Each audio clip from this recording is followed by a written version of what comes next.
4 a centrocampo. Occhio alle finte di Seferi che la lascia dentro. Ortame con un gran riflesso la mette in calcio d'angolo.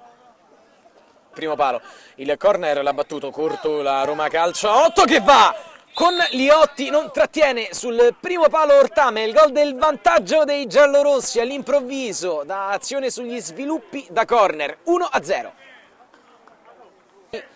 Si lascia superare dalla sfera, poi la crossa, comunque Roma molto brava ad uscirne.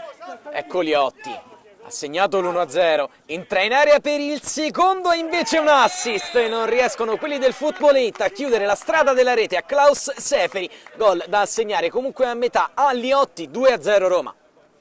La Roma Calcio a 8 più sicuri nelle loro giocate davanti. Seferi, l'uomo della sicurezza, infatti va dentro, c'è un giocatore che cade a terra, è Liotti e c'è calcio di rigore per la Roma Calcio a 8.